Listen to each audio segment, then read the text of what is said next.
Imagine, I wanted to make a will for my son to pass on to him everything I had acquired during my lifetime. But my lawyer wrote, "Don't include him, he's up to something." What I discovered ruined everything. Before we continue, please subscribe to the channel and write in the comments what time it is where you are now. Lawrence's hands trembled, the papers scattered across his mahogany desk like evidence at a crime scene.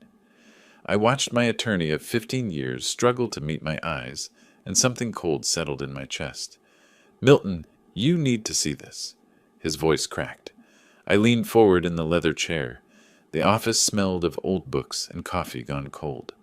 Outside, Clearwater's evening traffic hummed on Gulf Boulevard, but in that moment, the world narrowed to the smartphone screen Lawrence pushed toward me. The screenshots showed text messages. I recognized my son's number immediately. "The guardianship petition is ready. Dr. Curtis will sign off on the cognitive assessment for $15,000. Should have everything filed by mid-April." My throat tightened. I read it again, then again. "Who's Dr. Curtis?" The question came out steadier than I felt. "A psychiatrist." Lawrence pulled the phone back. "Not a reputable one. Dennis Fowler's been using him in elder cases for years. I've seen his name in 3 fraudulent guardianship attempts." The name Fowler meant nothing to me then. It would later. "This has to be a mistake." But even as I said it, pieces started clicking into place with sickening clarity. Lawrence shook his head slowly. "My assistant Linda photographed these at Brew Theory coffee shop last week. Fowler was practically bragging to his colleagues about a $420,000 commission from a guardianship case. She recognized your son's name. 3 days earlier, everything had seemed perfect. My 67th birthday. David had insisted on taking me to Harbor Lights, that expensive seafood place on Mandalay Avenue where tourists paid $45 for grouper and called it authentic Florida cuisine. Jessica wore a dress that probably cost more than my first car, and little Chloe bounced in her seat, coloring on the kids' menu with crayons the waitress provided. To Dad, David raised his wine glass. The Malbec caught the sunset through the restaurant's windows.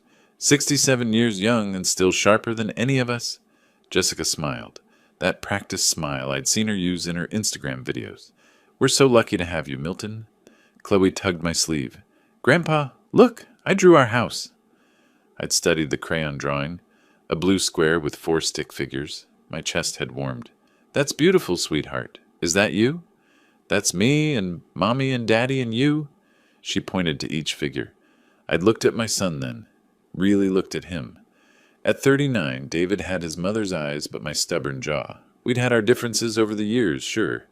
What father and son didn't? But that night, watching him cut Chloe's salmon into bite-sized pieces, something in me softened. "I've been thinking," I'd said, setting down my fork.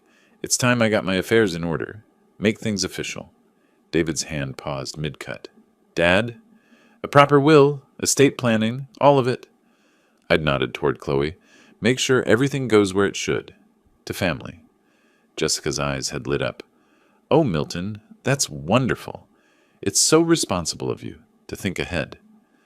"I want you to have it all, son." The words came easier than I'd expected. The house on Sunset Drive, the investments, everything I built. You're my only child. Who else would I leave it to? David had stood abruptly, walked around the table, and hugged me. The embrace felt genuine. "Thank you, Dad. That means everything." Jessica had touched my hand across the table. "We'll take such good care of things. You don't have to worry about anything." I'd ordered the key lime pie after that. We'd laughed when Chloe got whipped cream on her nose. David picked up the check, $273 with tip, and didn't even flinch. It was a good night. A perfect night. Now, sitting in Lawrence's office, that memory turned rancid. "Keep reading." Lawrence swiped to another screenshot. "Once we get guardianship, he'll be moved to Sunshine Senior Living. Already have preliminary agreement. $6,500 monthly, but worth it to keep him out of the way while we liquidate assets." Liquidate assets? Like I was already dead. "There's more." Lawrence pulled up a document. "This is a petition draft for emergency guardianship, filed under mental incapacity and danger to self. They're claiming you have dementia." "That's insane." The laugh that escaped me sounded hollow. "I run a tight ship. My finances are perfect. I don't even forget where I put my keys." "I know." Lawrence's expression darkened. Which is why this is fraud. They're shopping for a doctor who'll sign paperwork saying whatever they want, for a price. My hands gripped the chair arms. The leather creaked. My son is trying to declare me incompetent? Your son, your daughter-in-law, and their attorney, Dennis Fowler. Lawrence counted them off. It's a scheme, Milton. I've seen it before. They get control of your assets, claim they're managing your care, drain everything, and by the time anyone notices, the money's gone. The office walls seemed to close in. The framed law degree behind Lawrence blurred. I thought about David's hug at the restaurant, Jessica's hand on mine, Chloe's drawing of our family. Why would they? But I knew why. The BMW 7 Series David drove, Jessica's designer handbags, the rental house in Palm Ridge that cost more than most people's mortgage, the lifestyle that exceeded a car salesman's salary by several tax brackets. How long have you known? I asked. Linda came to me 4 days ago. I've been verifying everything since then. Lawrence pulled out another file. I wanted to be certain before I said anything. 4 days ago, the day after my birthday dinner. So when I came in today talking about finally making that will, I couldn't let you put David as beneficiary, not until we know the full extent of this. Lawrence met my eyes finally. Milton, if they succeed, you'll lose everything. Your freedom, your home, your autonomy. They'll have you declared incompetent, locked away somewhere, and spend your money faster than you earned it. Outside, the traffic light on Gulf Boulevard turned red. Cars stopped. The world kept moving while mine tilted sideways. What do I do? The question sounded small. I hated how small it sounded. Lawrence straightened his shoulders. We fight back. But first, we need information. Don't let them know you're aware. Act normal. I'll start gathering evidence. He paused. Can you do that? Pretend everything's fine? I thought about 39 years of birthdays. Teaching David to ride a bike on Clearwater Beach. His high school graduation. Walking him through basic finances when he bought his first car. The hope I'd carried that despite everything, despite the distance that had grown between us, we were still father and son. Yeah, I stood. My legs felt steady, even if nothing else did. I can do that. The drive home took 12 minutes. I counted every one. My house on Sunset Drive sat quiet, lights off except for the porch lamp I'd installed last summer, the one David had called unnecessary, and a waste of electricity. I sat in my truck in the driveway and remembered something else from recent months. Jessica asking about my memory. Had I repeated myself? David wondering if I'd considered getting checked out by a doctor. The casual suggestions about having someone help manage my accounts. They'd been building their case. The realization hit like cold water. This wasn't impulsive. This was planned. Methodical. They'd been working toward this for months, laying groundwork, establishing a narrative, and I'd almost handed them everything on a silver platter. The next morning arrived cold. I made coffee in my kitchen and watched the sunrise paint Clearwater pink through my window. My hands stayed steady as I poured. That surprised me. David called at 9:15. Hey, Dad, just checking in. His voice sounded cheerful. Too cheerful. How you feeling? Fine, son. Why wouldn't I be? A pause. No reason. Jessica and I were thinking about stopping by later. Maybe around 3? They never stopped by unannounced before. Sure, I'll be here. Great. See you then? I hung up and stared at my phone. Lawrence's warning echoed, Act normal. Don't let them know you're aware. They arrived at 3:02. Jessica carried a casserole dish covered in foil. David held Chloe's hand as they walked up my driveway, the perfect family portrait. We brought dinner. Jessica's smile was magazine bright. Chicken tetrazzini. Your favorite, right? I'd never mentioned liking chicken tetrazzini. That's thoughtful. While Jessica fussed in my kitchen, David wandered. His movements seemed casual, but I noticed. He glanced at the mail on my counter, picked up a bank statement, set it down, walked through my living room like he was measuring square footage. Place is looking good, Dad. He ran his hand along my bookshelf. You keeping up with maintenance, okay? The house is fine. Yeah, but at your age, he caught himself. I mean, it's a lot of house for one person. Ever think about downsizing? Downsizing. The word tasted bitter. Not particularly. Jessica emerged from the kitchen. Milton, where do you keep your insurance papers? I was thinking we should review your coverage. Make sure everything's current.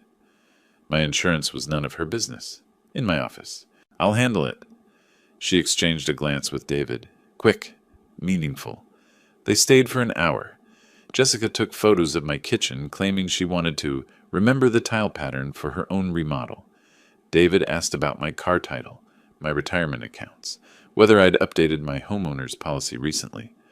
Chloe colored at my dining table, oblivious to the vultures circling. After they left, I found David had photographed documents on my desk. I knew because the papers were stacked differently than I'd left them. My son was cataloging my assets. 2 days later, Gerald Foster knocked on my door. My neighbor was 71, retired from the Pinellas County bench, and spent most mornings playing chess at the community center. He held a bag of oranges from his tree. Brought you some citrus. He studied my face. You look tired, Milton. Haven't been sleeping great. Noticed something strange yesterday. Gerald handed me the oranges. Man in a white coat was walking around the neighborhood, had a clipboard, asked me about the resident at 847 Sunset Drive. My address? What kind of questions? About your mental state. Whether I'd noticed memory problems, confusion, wandering. Gerald's eyebrows knitted together. Said he was from Tampa General Hospital, doing community health assessments. Thing is, I've lived here 12 years. Never seen Tampa General do neighborhood assessments. My jaw tightened. What did you tell him? That you're sharper than most men half your age. Gerald leaned against my doorframe. But it bothered me. So I wrote down his license plate. Want it? Please. He pulled a slip of paper from his pocket. Milton, if someone's causing you trouble. I'll handle it. But thank you, Gerald. This helps more than you know. That afternoon, I called a number Lawrence had given me. Sophia Parker answered on the second ring. Mr. Gray, Lawrence said you might reach out. Her office was on Cleveland Street above a sandwich shop. Professional but modest. Sophia was 44, had 15 years as a police detective before going private, and charged $200 an hour. I paid her a $5,000 retainer without blinking. I need to know everything, I said. My son, my daughter-in-law, their attorney, financial records, connections, phone logs if you can get them. Sophia took notes in neat handwriting. This about the guardianship scheme. Lawrence told you. He mentioned the basics. I've seen cases like this before. She met my eyes. They're usually uglier than people expect. Can you find out what they're planning? Give me 2 weeks. Those 2 weeks crawled. David and Jessica visited 3 more times. Each visit followed the same pattern. Concerned questions about my health, subtle probing about my finances, casual observations about how overwhelming managing a house must be at my age. I smiled, nodded, played the role of the trusting father. Inside, I cataloged every lie. Sophia called on a Thursday morning. We need to meet. Her office smelled like coffee and printer ink. The file she spread across her desk was 2 inches thick. Your son has $180,000 in debt. Sophia slid over credit card statements. $47,000 on cards, $95,000 auto loan on that BMW 7 Series, and $40,000 lost in cryptocurrency last year. The numbers swam. How is he making payments? Barely. He's 3 months behind on the car. 2 cards are in collections. She pulled up another document. His salary at Prestige Motors is $62,000 annually. Jessica has no steady income. Her Instagram influencer career generates maybe $300 monthly from sponsored posts. They're drowning. Worse, they rented their house on Palm Ridge Court, $2,800 a month. They can't afford their lifestyle. Sophia tapped a printed email. This is correspondence between David and Dennis Fowler. They've been planning this since January. 4 months of planning, while I'd been hoping my son and I might finally reconnect. Fowler specializes in what he calls asset recovery through protective guardianship. Sophia's tone dripped disgust. He targets elderly people with substantial assets and no close family oversight. Finds someone, usually a relative, willing to file for guardianship, then splits the proceeds. Proceeds from what? Everything. Once guardianship is established, they control your assets completely.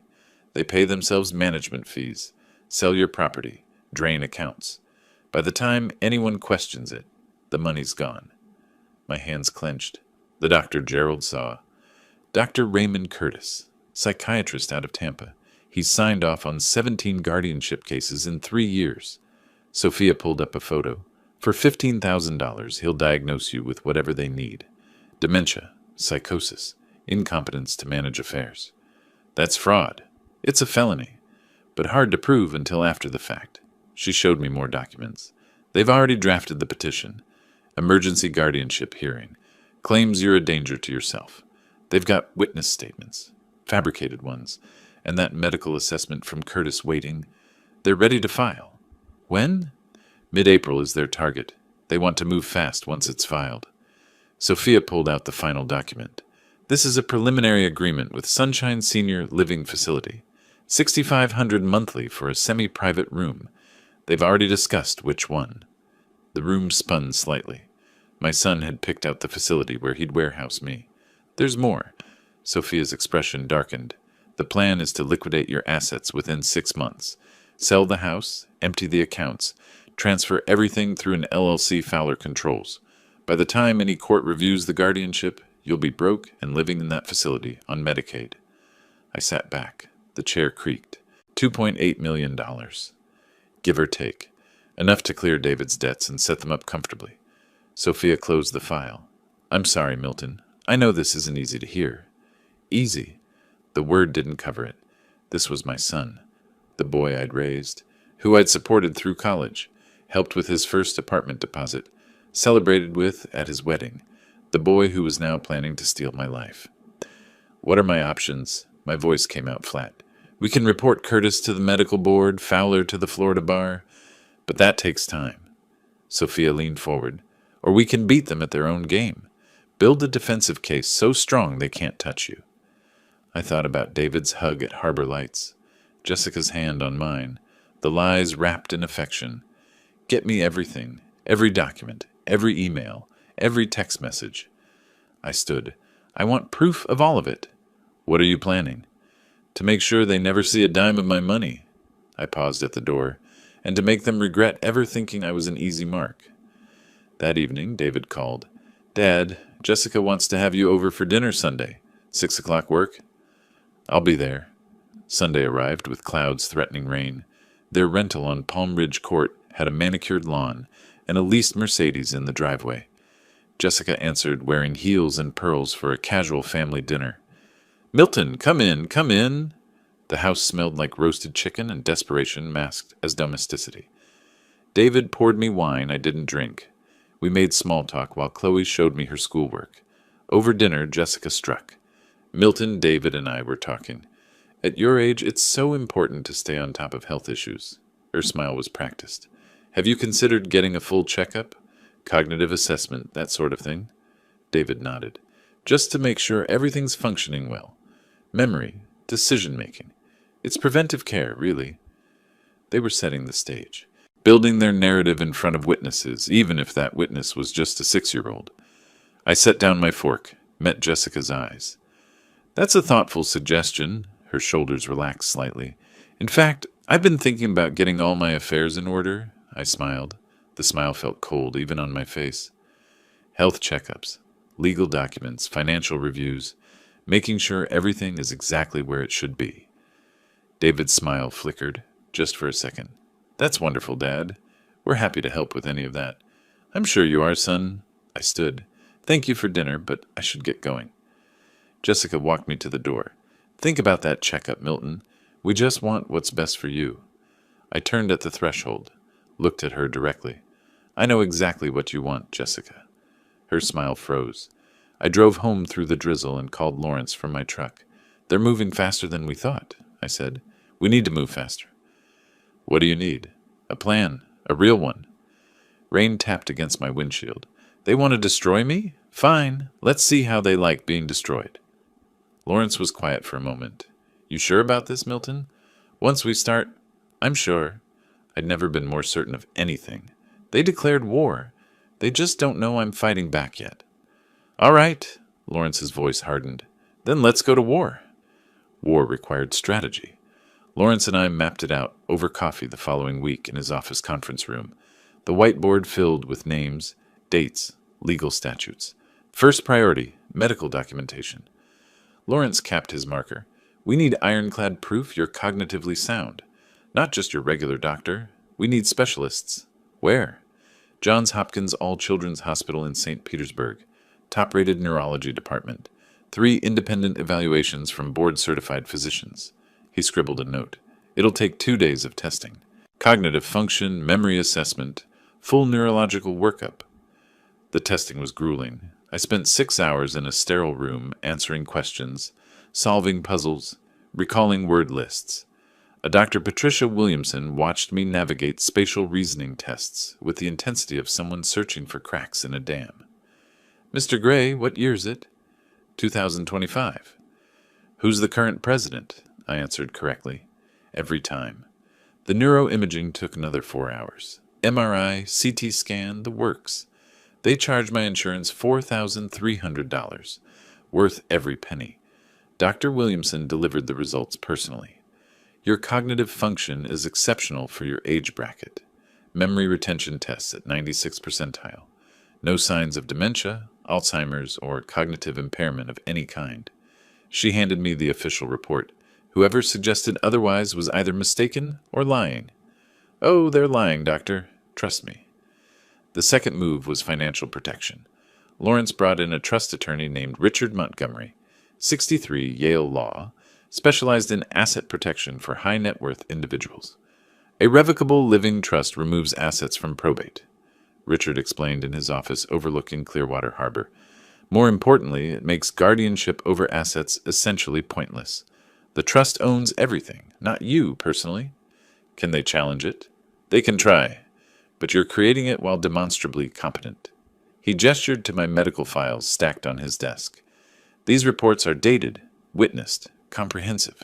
Any court will recognize this trust as the legitimate wishes of a sound mind. We transferred everything. The house on Sunset Drive. Investment accounts with Raymond James totaling $1.9 million. My checking and savings at SunTrust, another $400,000. The proceeds from selling Little Scholars Daycare back in 2019, still sitting in a Vanguard fund at nearly $500,000. $2.8 million moved into the Milton Gray Revocable Living Trust with Lawrence Bennett as successor trustee. The paperwork took 3 days to finalize. The notary's stamp felt like a shield going up. Now what? I asked Lawrence. Now we gather ammunition. He pulled up Sophia's latest report on his laptop. Dennis Fowler has 3 formal complaints filed with the Florida Bar Association, 2 for mishandling client funds, 1 for fraudulent representation in a guardianship case. Why is he still practicing? The bar moves slow, but Sophia found something better. Lawrence turned the screen toward me. Linda Hayes, remember her? Fowler's former secretary who warned us? She's willing to testify. Fowler owes her $11,000 in back wages. She's got emails, recordings, everything. Meanwhile, David and Jessica accelerated their timeline. David called twice weekly now, each conversation peppered with concern. Dad, you sound tired. Are you sleeping okay? Fine, son. Maybe you should see someone, just to talk things through. I bit back the response I wanted to give. I'll consider it. The second week, Jessica messaged me on Facebook. A long, rambling note about family responsibility and making sure you're taken care of, and how they'd noticed changes in me. She suggested names of doctors. One was Dr. Raymond Curtis. I saved the message. Evidence for later. Gerald stopped by with more oranges and information. That man in the white coat came back. Talked to the Hendersons 3 doors down. Same questions about you. What did the Hendersons say?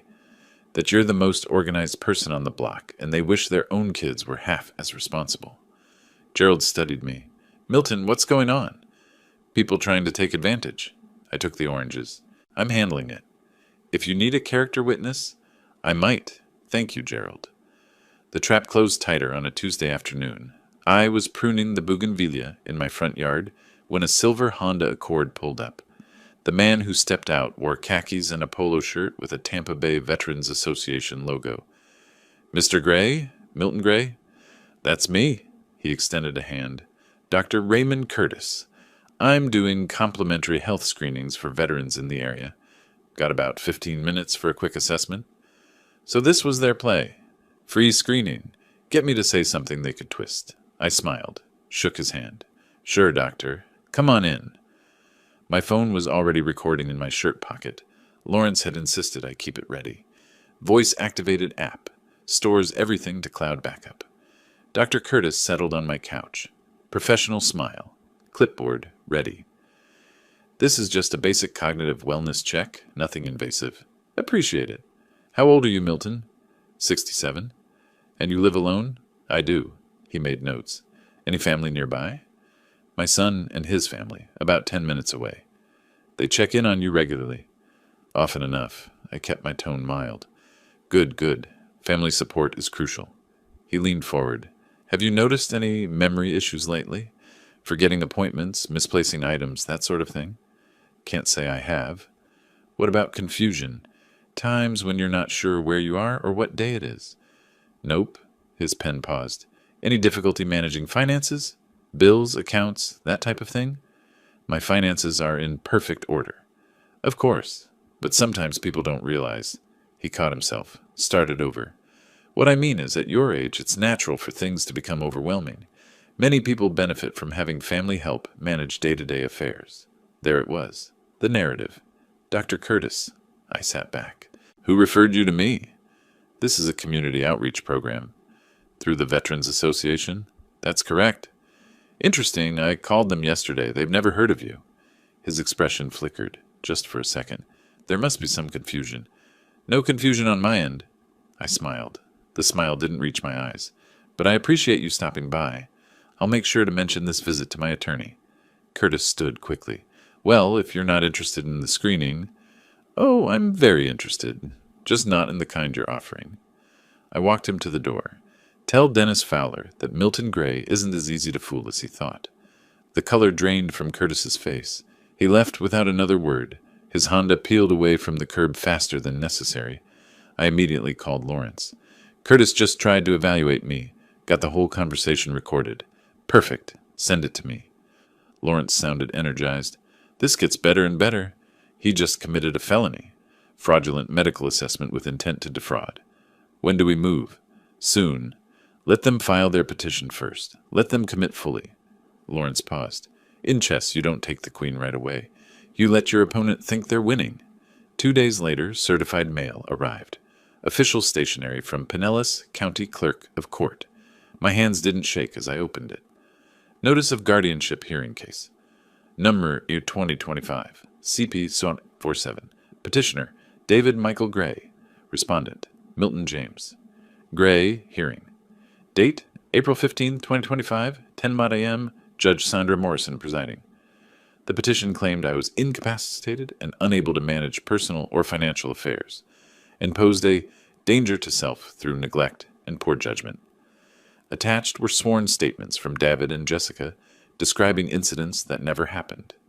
Me forgetting to turn off the stove, getting lost driving to the grocery store, making irrational financial decisions. Every word a lie. I called Lawrence. They filed.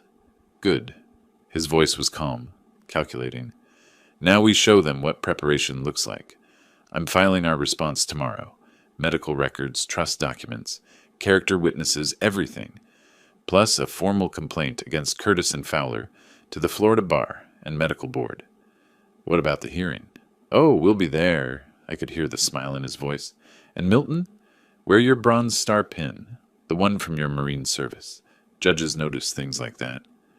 I hung up and looked at the court notice again. April 15th, 3 weeks away. David and Jessica thought they were about to win. They'd filed their petition, lined up their fraudulent doctor, prepared their fake evidence. In their minds, the trap had closed around the helpless old man. They had no idea I'd been building a bigger trap around them. I pulled out my phone and texted Lawrence, "Let's destroy them." His response came immediately, "With pleasure." 3 weeks felt like 3 years. April 15th arrived with cloudless skies and temperatures pushing 85 degrees. I dressed carefully that morning, navy suit, white shirt, the Bronze Star pin on my lapel. The pin caught sunlight as I checked my reflection. Lawrence had arranged everything. We arrived at the Pinellas County Courthouse on Court Street 30 minutes early. The building's limestone facade looked imposing in the morning heat. Lawrence met me at the entrance with two other attorneys, Jonathan Pierce and Rachel Hartman, both from his firm.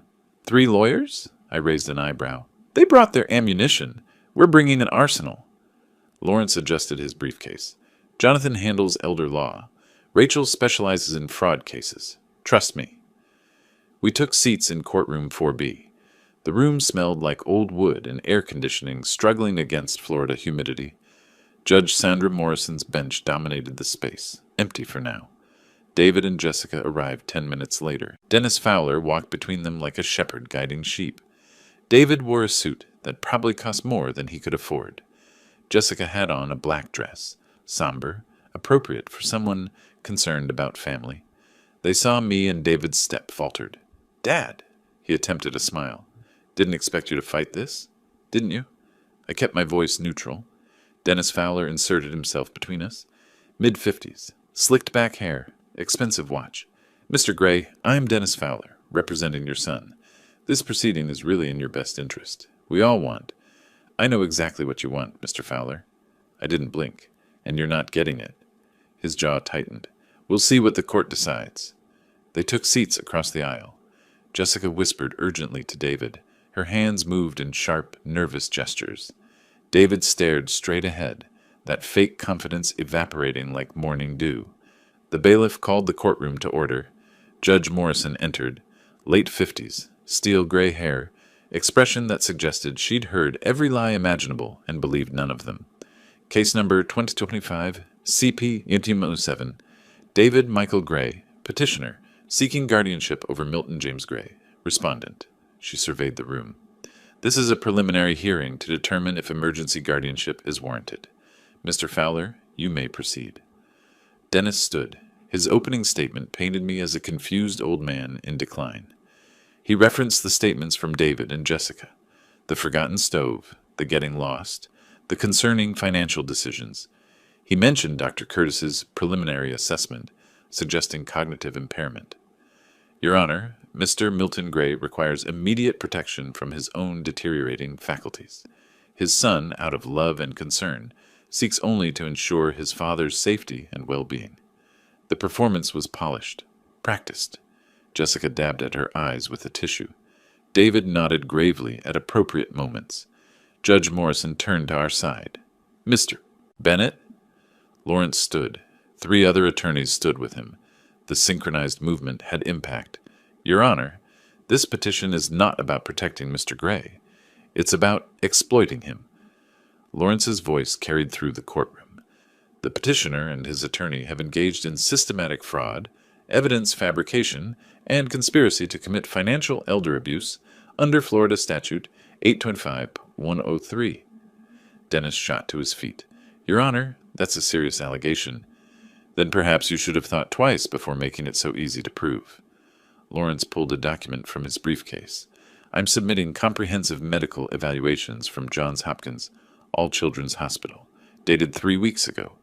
3 board-certified physicians independently assessed Mr. Gray's cognitive function. All 3 concluded he shows no signs of impairment, dementia, or incompetence. He handed the report to the bailiff. Judge Morrison's expression sharpened as she read.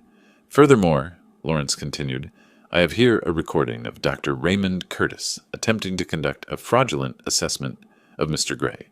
He pressed play on a laptop. My voice filled the courtroom. Dr. Curtis, who referred you to me? Curtis's recorded response. This is a community outreach program. Through the Veterans Association. That's correct. Interesting. I called them yesterday. They've never heard of you? The silence after the recording was absolute. David's face went pale. Jessica's tissue froze halfway to her eyes. Dennis Fowler looked like he'd swallowed something sharp. Judge Morrison leaned forward. Is Dr. Curtis present? No, Your Honor. He's currently under investigation by the Florida Department of Health. Lawrence smiled thinly. We filed a formal complaint yesterday. Turns out Dr. Curtis has signed 17 questionable guardianship assessments in 3 years, each for a fee of $15,000. Your Honor, Dennis tried to interject, I'm not finished. Lawrence pulled out more documents. Mr. David Gray currently carries $180,000 in debt. Credit cards, auto loans, cryptocurrency losses. His income as a car salesman is $62,000 annually. He cannot sustain his current lifestyle and is 3 months behind on major payments. He laid out the credit reports. The numbers glared under courtroom lights. His motive for this guardianship is simple: access to his father's $2.8 million estate. Mr. Fowler stands to receive 15% as consultation fees, approximately $420,000. Jessica's hand flew to David's arm. Her whisper carried, "You told me this would work." "Mrs. Gray," Judge Morrison's voice cut like steel, "you'll have your chance to speak, if called." Lawrence wasn't done. He presented the trust documents next. 3 weeks ago, Mr. Gray, while demonstrably competent, established a revocable living trust.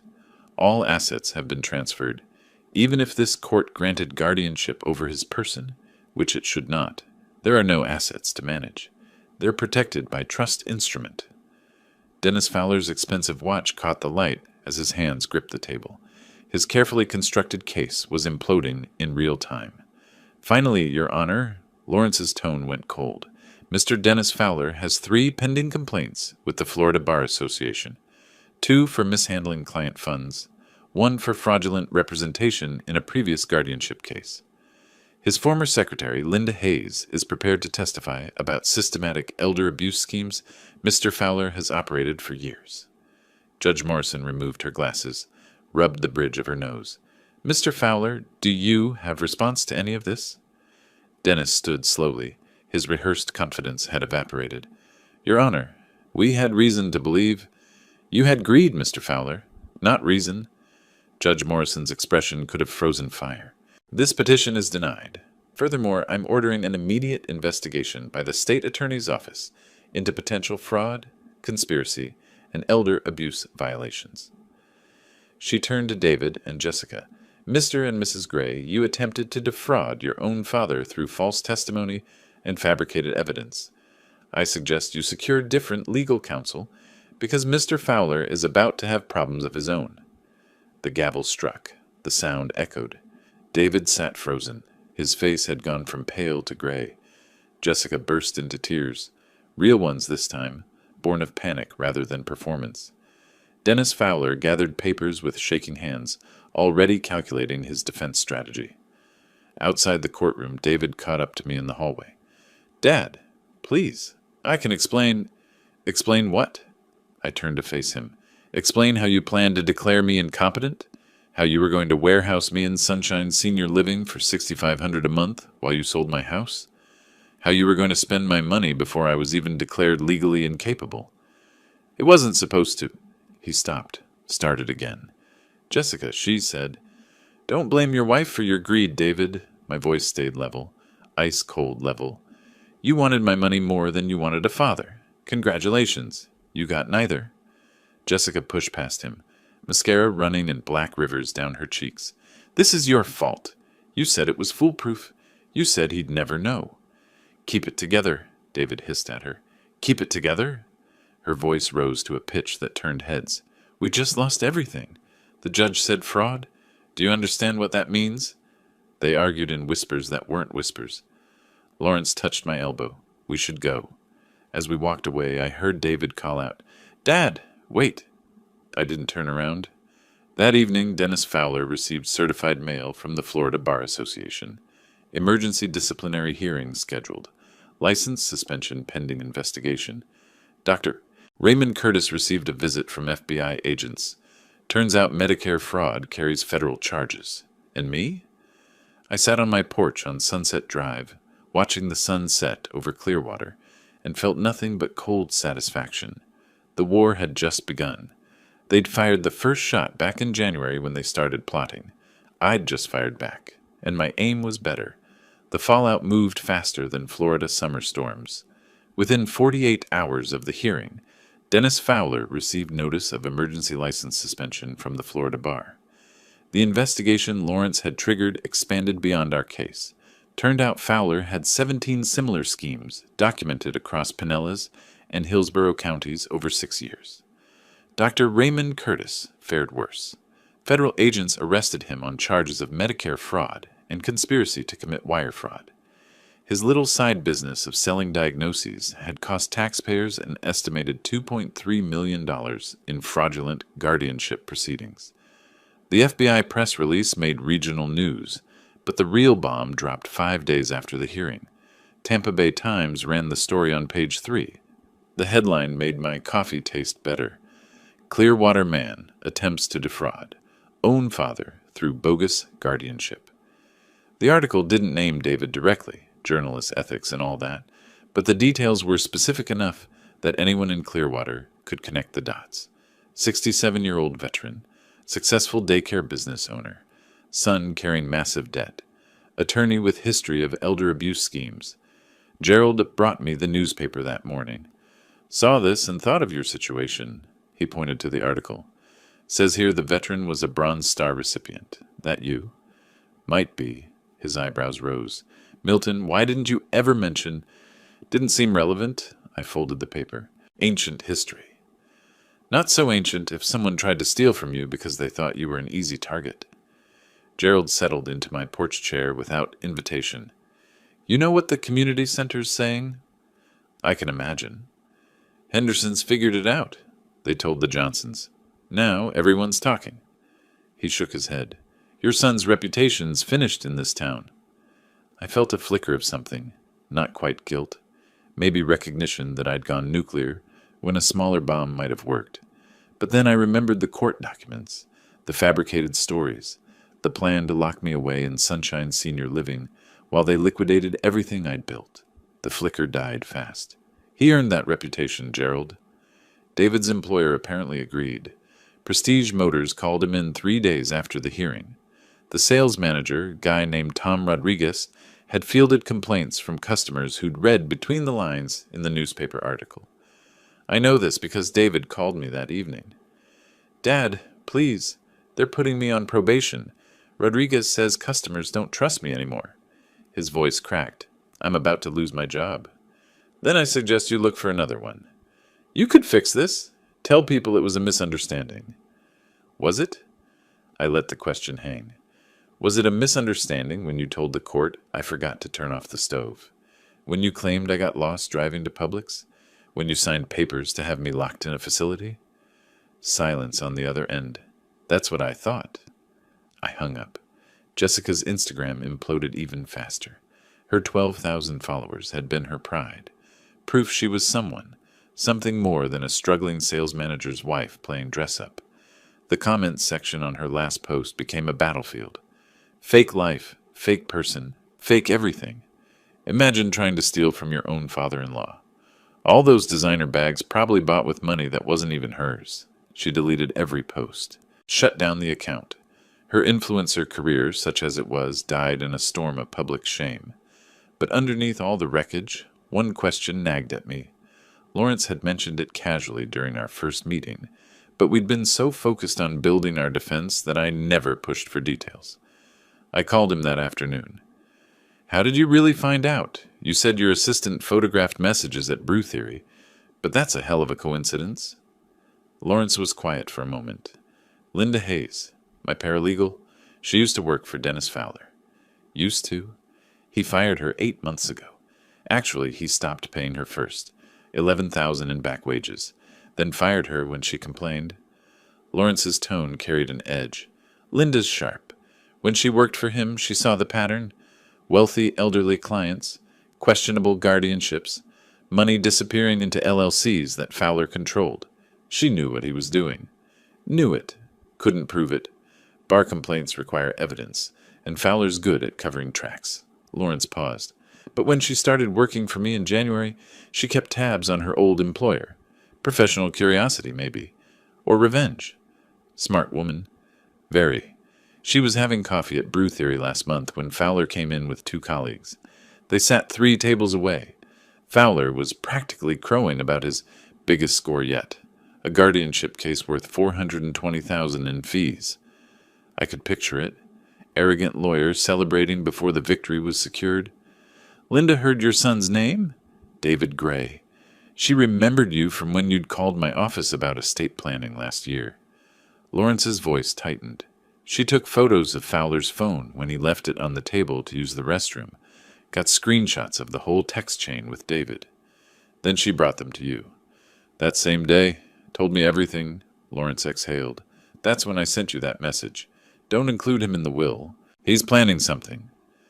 The pieces clicked into place. A fired secretary with a grudge, a careless attorney celebrating too early, a paralegal smart enough to connect dots. I owe Linda Hayes my life savings, I said quietly. She'd probably settle for that 11,000 Fowler owes her. Lawrence's smile carried through the phone. But I've got better news. The Bar Association is investigating those wages too. She'll get paid plus penalties. After I hung up, I sat on my porch and thought about chains of events. If Fowler had paid Linda, if she hadn't been in that coffee shop, if she hadn't recognized David's name, if Lawrence hadn't warned me, I'd have signed over everything. My son would have declared me incompetent. I'd be in a facility right now, drugged and docile, while David and Jessica burned through 39 years of my work. The cold rage that had sustained me through the hearing crystallized into something harder, more focused. They didn't just try to steal my money. They tried to steal my mind, my dignity, my freedom. They were willing to destroy me completely. I called Lawrence back. I want to file a civil suit. Against whom? David, Jessica, both of them. My jaw set. Emotional distress. Fraud. Attempted financial exploitation. Whatever applies under Florida law. That's escalation, Milton. The criminal investigation might be enough. It's not enough. I cut him off. They need to understand there are consequences. Real ones. Financial ones. Lawrence considered this. How much? $500,000. He whistled low. That'll bankrupt them. They were planning to bankrupt me and pretend it was love? I watched a pelican circle over Clearwater Bay in the distance. Fair's fair. I'll draft the complaint tomorrow. The lawsuit notification arrived at David's rental house via certified mail 1 week later. I knew because he called immediately, voice shaking somewhere between rage and panic. $500,000? Are you insane? Am I? I kept my tone conversational. That's what you wanted from me. Seems proportional. Dad, we're sorry. We made a mistake. You can't. I can. I am. I paused. You know what's funny, David? You weren't wrong to think I had money. You were wrong to think I was stupid enough to let you take it. This will destroy us. Good. The word came out colder than I intended. Or maybe exactly as cold as I intended. You were willing to destroy me. At least I'm leaving you your freedom. That's more mercy than you planned to show me. He tried pleading, bargaining, finally threatening, though what he thought he could threaten me with after everything remained unclear. I hung up mid-sentence. That evening, Jessica called from her parents' house in Orlando. She'd left David, apparently, taken Chloe and run home to Mommy and Daddy. Milton, please. Her voice was raw. I know what we did was wrong. I know that. But Chloe asks about you every day. She misses her grandfather. That hurt. The first real wound they'd managed to land. Put her on, I said. Grandpa? Chloe's voice was small. 6 years old and caught in the middle of adult wars. Hey, sweetheart. You being good for Grandma and Grandpa? Yes. When can I see you? My throat tightened. Soon, Chloe. I promise. Soon. After I hung up, I sat in the silence of my house on Sunset Drive and wondered if winning felt this hollow for everyone. Lawrence filed the civil complaint the next morning, $500,000 plus legal fees. The process server found David at Prestige Motors during his lunch break. Apparently, he threw up in the parking lot after reading it. Gerald reported this detail with the guilty pleasure of someone who enjoys good gossip. Tom Rodriguez told the Hendersons that David's probably getting fired. Can't have an employee who scares customers and vomits outside the dealership. Sounds like David's having a rough week, I observed. Sounds like David earned a rough week. Gerald studied me. You doing okay with all this? Was I? I'd won the battle. Protected my assets, exposed their fraud. My son was imploding professionally and personally. His wife had left him. His reputation was ruined. Criminal charges loomed. Now civil bankruptcy threatened. I'm fine, I said. Gerald didn't look convinced, but he didn't push. That night, I dreamed about teaching David to ride a bike. He was 7, skinny kid with scraped knees and determination. I'd held the seat steady while he pedaled, running alongside until he found his balance. When he finally rode on his own, he'd looked back at me with pure joy. "I did it, Dad. Did you see?" I woke up angry. Angry at him for making me remember when he was good. Angry at myself for caring. The war wasn't over, but the next phase was about to begin. Sophia called 3 weeks later with news that made my morning. "Found something interesting in David's financial records." I settled into my kitchen chair. "I'm listening." "That BMW 7 Series he drives. Loan application shows he claimed annual income of $98,000. Papers rustled on her end. His actual W-2 from Prestige Motors shows $62,000. That's fraud. Gets better. He listed the car's value at $115,000. Kelley Blue Book puts that model at $87,000 max. Sophia paused for effect. He inflated both his income and the collateral value. Tampa Bay Credit Union gave him $95,000 based on false information. I remembered something then. Years ago, when Little Scholars Daycare was thriving, I'd provided free childcare slots for military families. The program director at MacDill Air Force Base had been grateful, sent me a handwritten thank you note. Her husband worked at Tampa Bay Credit Union, branch manager if memory served. "Can you send me the loan documents?" "Already in your email." I drafted a careful message that afternoon, not accusatory, just concerned. A father who discovered his son might have made errors on a loan application and wanted to bring it to the bank's attention before anyone got hurt. I hit send and waited. Tampa Bay Credit Union's fraud department moved faster than I expected. Within 5 days, David received a certified letter demanding full loan review and documentation of income claims. The bank gave him 10 business days to provide proof or face immediate acceleration.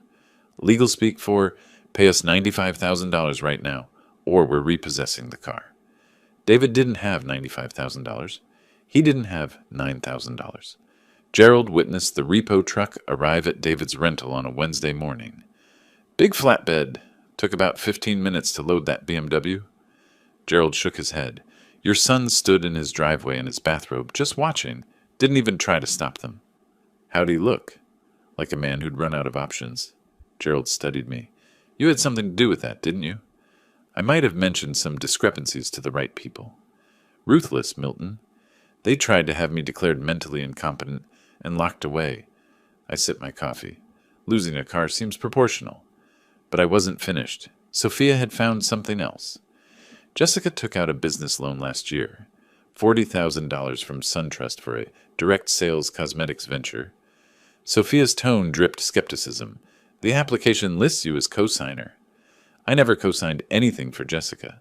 "I didn't think so." She sent me a PDF. "Look at the signature."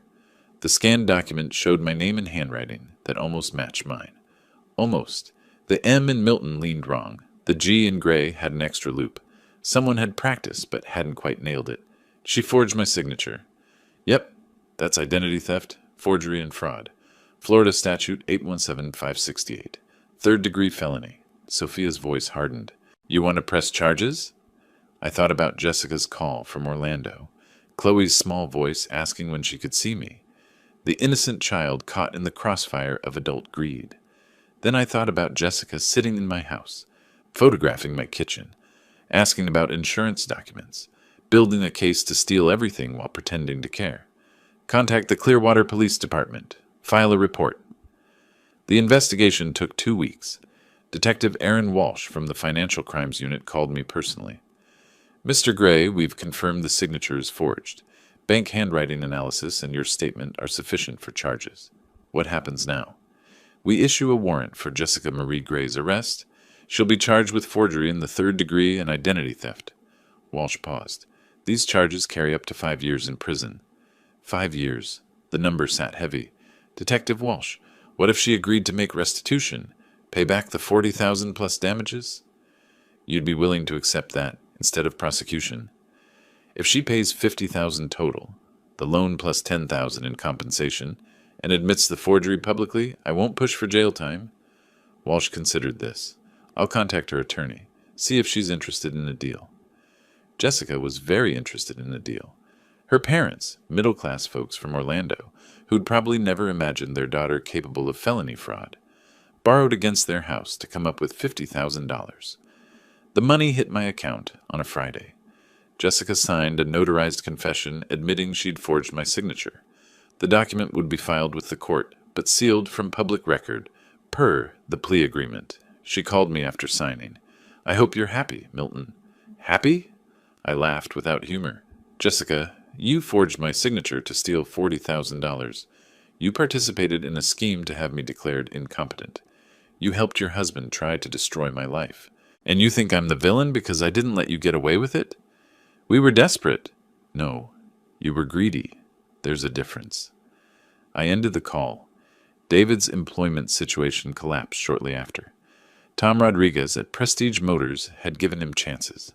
Multiple chances, but the combination of negative publicity, the lawsuit, the repossessed BMW, and David's increasingly erratic behavior finally exceeded management's tolerance. Rodriguez called me directly. "Mr. Gray, I hope you don't mind, but I wanted you to know, we're terminating David's employment." "That's your decision, Tom. Customers specifically requested not to work with him. One guy actually said, 'I don't want to buy from someone who tried to steal from his own father.'" Rodriguez sighed. "I sympathize with family situations, but this is business." "I understand. For what it's worth, I'm sorry you're going through this." After I hung up, I felt a strange emptiness. Victory kept tasting like ash. Gerald brought more news within days. Moving truck showed up at David's place. He's leaving Palm Ridge Court. Where's he going? Studio apartment on Missouri Avenue. Saw the listing, $950 a month. Rough neighborhood. Gerald's expression held something like pity. "Your son's fallen pretty far. From a $2,800 rental with a leased Mercedes to a $950 studio in the sketchy part of Clearwater. From $62,000 a year to unemployment. From married to separated, possibly divorced. He built that fall himself, Gerald. I just removed the safety net he thought I'd provide." But Gerald's next information hit differently. Heard them arguing when the movers came. Loud enough the neighbors talked about calling the police. What were they arguing about? Jessica blaming David for everything. David blaming Jessica for finding Dennis Fowler. Both of them screaming about whose fault it was. Gerald shook his head. "That marriage is dead, Milton. Even if they don't divorce officially, it's over." I thought about their wedding. I'd paid for half of it. $12,000 because David couldn't afford the venue Jessica wanted. She'd been radiant that day. David had looked at her like she'd hung the moon. Now they were screaming in a driveway while movers hauled boxes, their marriage dissolving in public view. Sophia's final report came via email. Subject line, "Complete financial picture." I printed it out. The numbers told a grim story. David's debts, $180,000 original, now $220,000 with penalties and legal fees. No BMW to show for it. Repoed and sold at auction for $68,000, leaving $27,000 still owed. Credit cards and collections. The civil lawsuit I'd filed adding pressure daily. Jessica's debts, $50,000 to her parents that she'd likely never repay. Her credit destroyed. No income.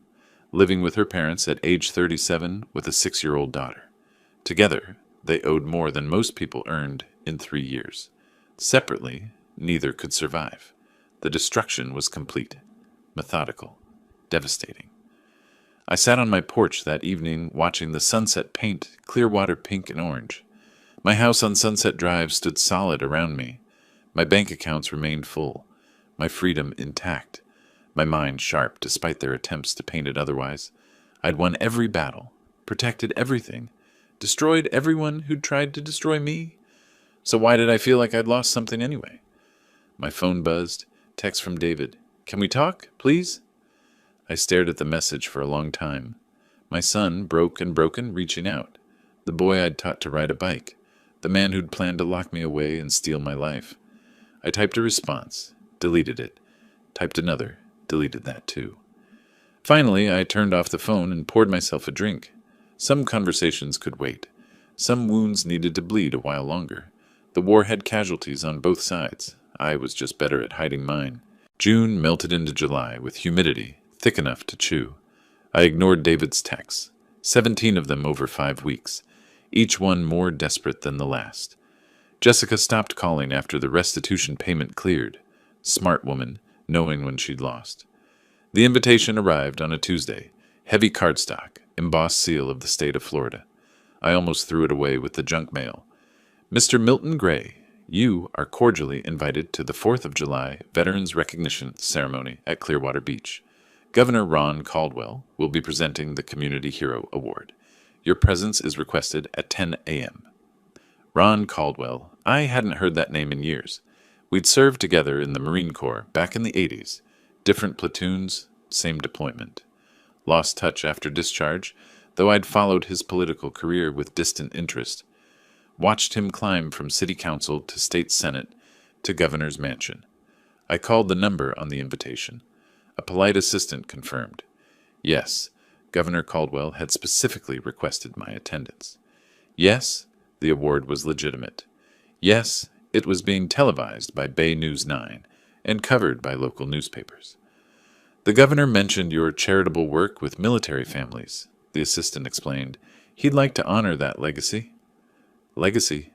Interesting word. I hadn't publicized Little Scholars Daycare's military program. Never sought recognition for providing free childcare to service members' families from 1995 through 2019. Did it because it felt right, because I'd been a Marine once, and knew the challenges military families faced. Apparently, Ron remembered. The morning of July 4th arrived with cloudless skies and temperatures already pushing 90. I dressed carefully, light gray suit, white shirt, bronze star pin on my lapel. The pin caught sunlight as I locked my front door. Clearwater Beach was packed. Tourists mixed with locals, American flags everywhere, the smell of sunscreen and hot dogs heavy in the salt air. A temporary stage stood near Pier 60, draped in red, white, and blue bunting. Chairs faced the Gulf of Mexico, already filling with attendees. A staffer with a clipboard found me. "Mr. Gray, please follow me." They seated me in the front row, third seat from the aisle. Perfect camera angle, I'd realize later. The ceremony opened with the national anthem. A local high school choir sang. The mayor gave a speech about service and sacrifice. Then Governor Caldwell took the stage. He looked older than his campaign photos. 69 now, hair more silver than brown, but he carried himself like the Marine he'd been. Straight spine, steady gaze, voice that projected without microphone assistance. Today we honor citizens who embody the values we celebrate on Independence Day. Caldwell's eyes swept the crowd. Service, sacrifice, community.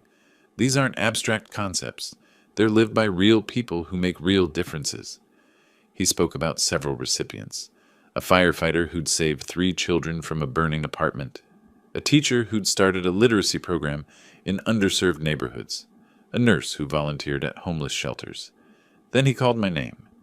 Milton James Gray served 15 years in the United States Marine Corps, including deployment to the Middle East, where he earned the Bronze Star for valor under fire.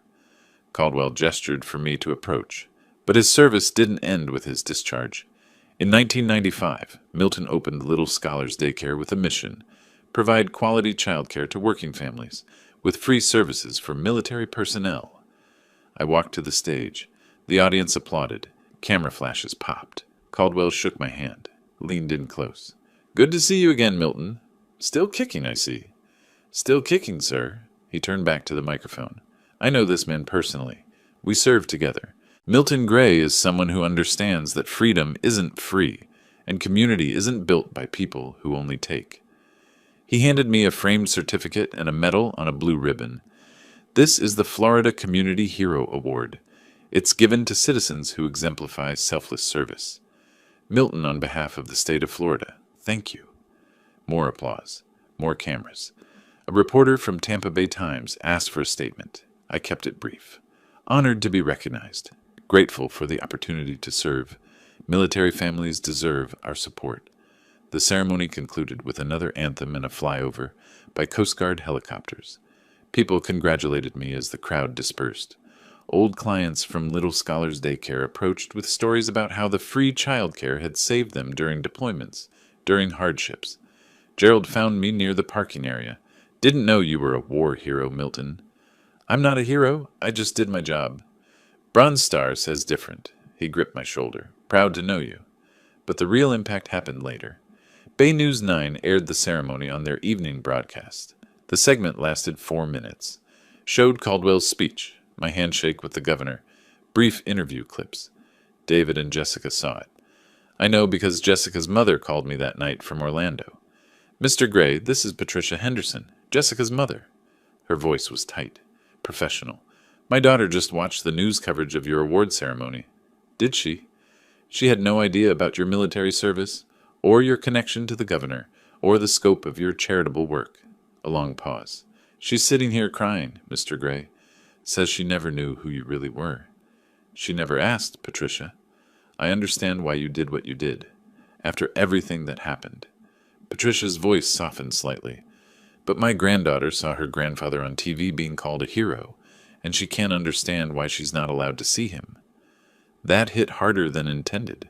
Chloe, innocent Chloe, watching Grandpa receive awards while living in exile because her parents were criminals. I'll consider reaching out, I said carefully, but not yet. I understand, Patricia hung up. David's text arrived minutes later. Why didn't you ever tell me? About the Bronze Star, about serving with the governor, about everything? I stared at the message. So many possible responses. I chose the simplest. You never asked who I was. You only cared what I had. 2 days after the ceremony, Amanda Foster approached me at Brew Theory Coffee Shop. Gerald's daughter, the journalist. 34, sharp eyes, notebook always ready. Mr. Gray, I'd like to interview you for an article I'm writing. She slid into the chair across from me. It's about elder abuse through fraudulent guardianship schemes. Recent high-profile case here in Clearwater brought attention to the issue. Recent high-profile case, I repeated dryly. Amanda smiled slightly. Dad told me a little.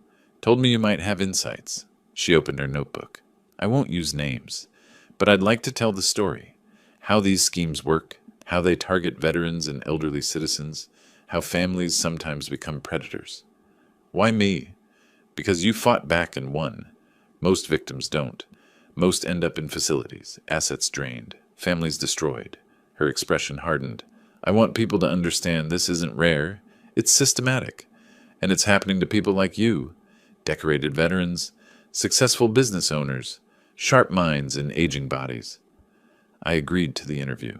Spent 2 hours walking her through the mechanics of guardianship fraud without naming David or Jessica directly. The facts were specific enough that anyone who'd followed local news could connect the dots. The article ran in Tampa Bay Times on July 15th, front page of the Metro section. When family becomes the enemy, one veteran's fight against guardianship fraud.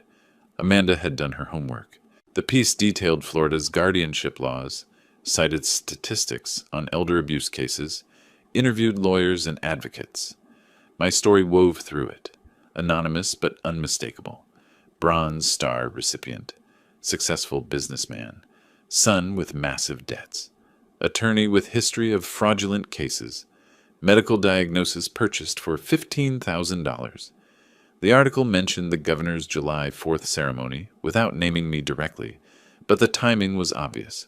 Anyone reading could figure it out. Clearwater's community wasn't large. Word spread like wildfire through dry grass. Gerald reported reactions with the gleeful energy of someone who enjoyed seeing justice served. The Hendersons won't talk to your son if they see him at Publix. The Johnsons cross the street to avoid him downtown. Rita Patterson told everyone at the community center that David Gray is persona non grata in civilized society. Jessica fared worse. She'd tried returning to Clearwater to apply for jobs, retail, administrative work, anything to rebuild. But employers Googled her name, found the articles, made excuses about positions being filled. She applied at Target on Gulf to Bay Boulevard, Gerald reported. Manager told her straight up, "We don't hire people who steal from family." The casual cruelty of small-town judgment could be devastating. I'd weaponized it perfectly. David left another voicemail. His voice sounded hollow. "Dad, I get it. You won. We lost. The whole town knows we're garbage. Jessica's parents won't even look at me. I'm living in a $900 studio delivering pizzas for DoorDash. You destroyed us completely." A pause, heavy breathing. "I deserved it. I know that. But watching you on TV, hearing the governor talk about your service, realizing I never knew my own father," his voice cracked. I was so focused on what you had that I never saw who you were. That's on me. All of it. I listened to the voicemail 3 times. Felt nothing but cold satisfaction mixed with something uncomfortably close to sadness. That evening, I sat on my porch on Sunset Drive and thought about wars. Real ones, where I'd earned that bronze star. Metaphorical ones, where I'd destroyed my only son. In real war, there were rules. Geneva Conventions. Lines you didn't cross. This war had no rules. They'd tried to steal my mind, my freedom, my dignity. I'd responded by taking their money, their jobs, their reputation, their marriage. Fair trade, some might say. But Gerald's question echoed, "You doing okay with all this?" Was I? I'd protected everything I owned. Proven I wasn't the easy target they'd assumed. Made them understand that underestimating the old man was a fatal mistake.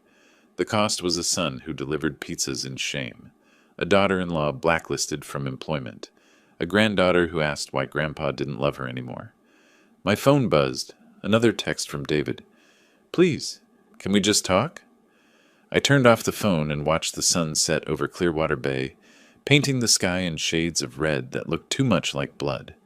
Desperation makes people stupid.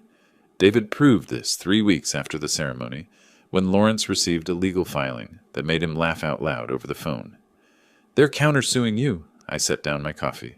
"On what grounds?" "Defamation and malicious prosecution. $200,000. Papers rustled on his end. "Claims you orchestrated the entire situation to destroy your son's reputation. Says you used your connections, specifically mentioning the governor, to manipulate the legal system." That's absurd. It's also desperate. They hired Christopher Kane. He's a mid-tier attorney who takes cases other lawyers won't touch. Lawrence's tone carried amusement. David and Jessica pooled money from friends to afford his $5,000 retainer. This is their Hail Mary. Can they win? Milton, they have no case. None. They initiated the guardianship fraud. They forged signatures. They lied to courts. All we did was defend you with facts. He paused. But Kane's smart enough to know that. He's probably taking their money, knowing it's hopeless. The countersuit arrived via certified mail 2 days later. 15 pages of legal language trying to reframe David and Jessica as victims of my vindictive manipulation. It claimed I'd systematically destroyed their livelihood and weaponized the legal system for personal revenge. Reading it felt surreal. They'd tried to have me declared insane and locked away. Now they were claiming I was the aggressor. Gerald found it hilarious. "They're saying you're the bad guy? The man they tried to rob?" He shook his head. "That takes nerve." "Takes stupidity," I corrected him, "but let them try." The hearing was scheduled for mid-August. Lawrence assembled our response with the enthusiasm of someone who enjoyed crushing, obviously fraudulent arguments. He brought Rachel Hartman again, the fraud specialist who'd helped destroy Dennis Fowler. Christopher Kane arrived at the courthouse looking uncomfortable. Early 50s, slightly rumpled suit, briefcase that had seen better days. He shook my hand before we entered the courtroom. "Mr. Gray, I want you to know this isn't personal." "Of course it is," I replied. "It's $5,000 personal." His expression flickered. "I'm representing my clients to the best of my ability." "Then you should have advised them not to file." Inside courtroom 4B, David and Jessica sat ramrod straight. This was their last shot. They'd borrowed money they couldn't repay to hire a lawyer. They couldn't afford to file a suit. They couldn't win. The desperation was almost tangible. Judge Robert Morrison presided. Different judge than our first hearing, but he'd read the case file. His expression suggested he'd already formed opinions. Kane's opening argument tried to paint me as a vengeful father who'd manipulated circumstances. "Your Honor, Mr. Milton Gray is a decorated veteran with connections to the highest levels of Florida government. When his son attempted, however misguided, to address legitimate concerns about his father's well-being, Mr. Gray used those connections to systematically destroy his son's life." He cited the newspaper articles, the community ostracization, David's job loss. This wasn't self-defense. This was calculated destruction. My clients made mistakes, yes, but the punishment far exceeded any reasonable response. The performance was adequate. Kane was trying to make us look like bullies. Judge Morrison turned to Lawrence. "Mr. Bennett?" Lawrence stood. Rachel stood with him. The synchronized movement still had impact. Your Honor, let's be clear about what happened. Lawrence's voice carried ice. The petitioners didn't attempt to address concerns. They conspired with a corrupt attorney and a fraudulent psychiatrist to have Mr. Gray declared incompetent so they could steal $2.8 million.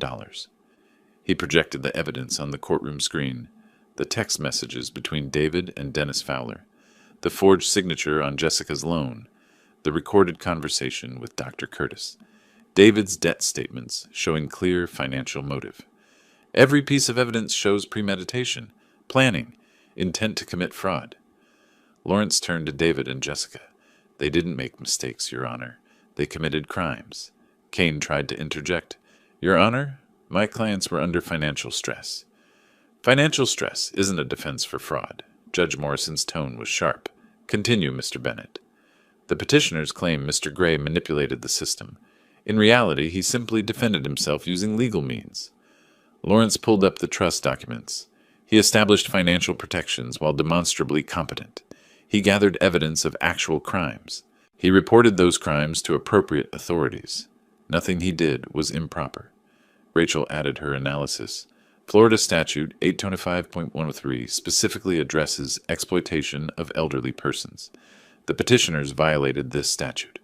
Mr. Gray's response wasn't revenge. It was justice. Kane looked like he wanted to sink through the floor. David stared at the table. Jessica's hands trembled. Judge Morrison removed his reading glasses. Mr. Kane, your clients attempted to defraud an elderly veteran through a guardianship scheme. When that failed, they're now claiming he's the villain for protecting himself. Your Honor, they're willing to apologize. I don't care if they're willing to apologize. The judge's expression could have frozen water. This countersuit is frivolous. Worse, it's offensive. Your clients committed documented fraud, and now they're wasting this court's time claiming the victim is at fault. The gavel struck. Countersuit dismissed. Furthermore, I'm awarding Mr. Gray an additional $15,000 in sanctions for having to defend against this baseless claim. Kane's shoulders slumped. David's face went ashen. Jessica made a sound somewhere between a sob and a gasp. Court adjourned. Outside, Kane approached me in the hallway. Mr. Gray, I apologize for wasting your time. Your attorney was right. I should have advised them not to file. But you took their money anyway. I did. He looked genuinely ashamed. For what it's worth, your son and daughter-in-law just learned an expensive lesson about knowing when to quit. They emerged from the courtroom minutes later. Jessica's mascara ran in familiar black rivers. David moved like a zombie. $515,000. Jessica's voice was shrill. We owe you $515,000 now. How are we supposed to... Shut up. David's response was flat, dead. Just shut up. Don't tell me to shut up. This was your idea. Your father. Your stupid plan. My idea? David rounded on her. You found Dennis Fowler. You pushed for this. You're the one who said it would work. Because you said your father was a pushover. You said he'd never fight back. Jessica's voice rose to a pitch that echoed off courthouse walls. You told me he was just some old man with money. I didn't know he was a war hero who had the governor's personal phone number. David's composure finally shattered. How was I supposed to know any of that? Maybe by asking. Maybe by caring about who your father actually was instead of just what he had. The fight continued as they walked toward the parking structure. Their voices carried, drawing stares from lawyers and courthouse staff. The public disintegration of their marriage played out for anyone interested enough to watch. Lawrence touched my elbow. We should go. The check arrived from the court administrator 10 days later. $515,000. Original judgment plus sanctions. I stood in my kitchen on Sunset Drive, holding the check, feeling nothing resembling victory. The number was large enough to be meaningful, small enough to know I'd never actually collect it. David didn't have $500,000. Neither did Jessica. This was a moral victory at best. I opened a drawer and pulled out an old photograph. David at 7 years old, gap-toothed smile, holding up a fish we'd caught at Fort DeSoto Park. He'd been so proud. I'd helped him reel it in, watched his face light up with joy. I caught it, Dad. Did you see? I'd seen. I'd been there for that moment and thousands of others. First steps. First day of school. high school graduation, his wedding day. Where had that boy gone? When did the man who'd hug his father at Harbor Lights transform into someone who'd plot to steal his freedom? More importantly, when had I decided the appropriate response was total destruction? Gerald found me on the porch that evening. Heard the countersuit got tossed. Added 15,000 to their debt. Good. Gerald settled into his usual chair. Though I have to say, Milton, you've been thorough. David's unemployed, living in a studio, drowning in debt, and now his wife's left him. Jessica's blacklisted from employment in 3 counties. Their marriage is over. Their reputations are destroyed. They tried to destroy me first. They did. No argument there. Gerald studied me carefully. But you're not celebrating. You're sitting here alone, holding old photographs. So I'll ask again, you doing okay with all this? Was I? I'd protected my assets, proven my competence, exposed fraud, maintained my freedom, everything I'd set out to do. But victory tasted like ashes mixed with regret. The photograph in my pocket showed a 7-year-old who'd loved his father. That boy was gone. The man who'd replaced him was broken, bitter, and bankrupt. I'd broken him. Methodically. Effectively. Completely. I'm fine, I told Gerald. He didn't believe me. I didn't believe me. That night, David's number appeared on my phone. I almost didn't answer. Hello? Dad? His voice was hoarse, defeated. I'm not calling to argue. I'm not calling to ask for money. I just need you to know. I get it now. I understand what I tried to do to you. I understand why you fought back. A long pause. I deserved everything you did to me. I said nothing. Jessica and I are getting divorced. She moved back to Orlando permanently. I'm living in a place with roaches and working delivery apps to afford ramen. He laughed bitterly. Everything you built over decades, I tried to steal in months. And you showed me what happens when you underestimate someone. Is there a point to this call, David? Just this. You won. Completely. Totally. I have nothing left to take. No way to fight back. Nowhere to go but down. His voice cracked. I hope that gives you peace. He hung up before I could respond. I sat in the silence of my house on Sunset Drive, surrounded by everything I'd successfully protected, and wondered why peace felt so far away. August bled into September with heat that refused to break. The house felt larger than it should. Rooms I hadn't entered in weeks gathered dust. My victory had bought me security and loneliness in equal measure. Gerald stopped by more frequently. Checking on me, he claimed, making sure I hadn't gone full hermit. You've been sitting on this porch every evening for 2 weeks, he observed one afternoon, settling into his usual chair. Same position, same expression, same emptiness. I'm fine. You're not. Gerald leaned forward, elbows on knees. You won, Milton. Protected everything. Exposed the fraud. Made them pay. So why do you look like you lost? I didn't answer immediately. A pelican dove for fish in the distance, came up empty. Tried again. I keep thinking about a conversation we had years ago, I finally said. David was maybe 14. Got in trouble at school for cheating on a test. I sat him down, told him actions have consequences. Told him character matters more than shortcuts. Sounds like good parenting. He looked at me and said, I understand, Dad. I won't disappoint you again. I gripped my coffee mug tighter. I believed him. Thought I'd raised someone with integrity. Gerald was quiet, patient.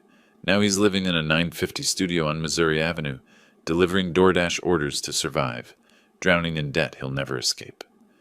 I met Gerald's eyes. I did that. Methodically. Systematically. I destroyed my own son. He tried to destroy you first. I know. That's what makes this complicated. I set down the mug. Justice says he deserved consequences. But Gerald, I didn't just deliver consequences. I delivered annihilation. I could have stopped at protecting my assets. Instead, I kept pushing until there was nothing left of him. You think you went too far? It wasn't a question. Gerald had known me long enough to read between silences. I think, I said slowly, that somewhere between defending myself and destroying him, I became the kind of person I wouldn't have respected 30 years ago. The divorce papers arrived at David's studio apartment on a Tuesday. I know because he called me from the parking lot of the family law courthouse, voice hollow. It's official. Jessica and I are done. Irreconcilable differences. He laughed without humor. That's what they call it when your marriage implodes because you tried to steal from your father. David, she's already gone. Moved to Orlando last week. Took Chloe. I get supervised visitation twice a month if I can afford the drive. His breathing was ragged. I'm 39 years old, Dad. Divorced, unemployed, living in a place where the shower doesn't drain right and my neighbor deals drugs. This is what I built with my choices. What do you want me to say?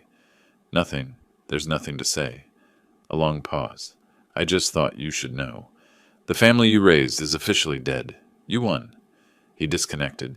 Gerald brought news 2 days later. Saw your son making a delivery on Cleveland Street. DoorDash uniform, thermal bag, the whole setup. He shook his head. Looked rough, Milton. Really rough. How rough? Lost weight, dark circles, driving a beat-up Toyota Corolla that probably should have failed inspection. Gerald's expression softened. He looked like a man who's given up. I thought about that. David delivering pad thai to strangers, probably earning $1,800 a month if he worked 70-hour weeks, barely covering rent, utilities, the crushing debt that would follow him forever. He earned that situation, I said, but the words felt hollow. Did he, though? Gerald challenged. He earned consequences. Question is whether he earned complete destruction. There's a difference between justice and revenge, Milton. Justice restores balance. Revenge just creates more damage. Before I could respond, my phone rang. Unknown Orlando number. I almost didn't answer. Mr. Gray? This is Patricia Henderson, Jessica's mother. We spoke briefly before. I remember. I'm calling about Chloe. Patricia's voice was careful, measured. She's struggling, Mr. Gray. Asks about you constantly. Doesn't understand why Grandpa doesn't call, doesn't visit, doesn't want to see her. My chest tightened. Her parents made mistakes. Terrible mistakes. But Chloe is 6 years old and innocent. Patricia paused. She drew a picture yesterday at school. Family portrait. You know who she included? I waited. You. Not her father. You. The teacher asked why Daddy wasn't in the picture, and Chloe said, because Daddy made Grandpa sad. Patricia's voice cracked slightly. She thinks this is all her fault somehow, that if she'd been better, you wouldn't have left. The words hit like physical blows. Chloe. Innocent Chloe, who'd done nothing wrong except be born to terrible parents. Can I speak with her? She's at school, but I can have her call you tonight. Patricia hesitated. Or you could come visit. She'd love that. She keeps asking when she can see you. After we hung up, I sat motionless on my porch. The afternoon stretched long and quiet. Gerald had left, sensing I needed space to think. I'd spent months building the perfect revenge, protected my assets, exposed fraud, destroyed reputations, bankrupted enemies, won every battle, claimed every victory. But Chloe was collateral damage. An innocent child who missed her grandfather, who didn't understand adult wars, who thought she'd somehow caused this rift. My phone rang that evening. Patricia's number. Grandpa? Chloe's voice was small, hesitant. Hey, sweetheart. Why don't you come see me anymore? Did I do something bad? The question cut deeper than any legal filing ever had. No, Chloe. You didn't do anything bad. You're perfect. Then why don't you love me?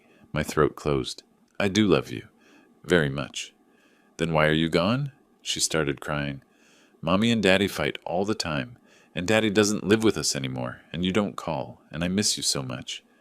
I closed my eyes, saw her at 3 years old, laughing as I pushed her on swings at the park. At 4, helping me water plants in my garden.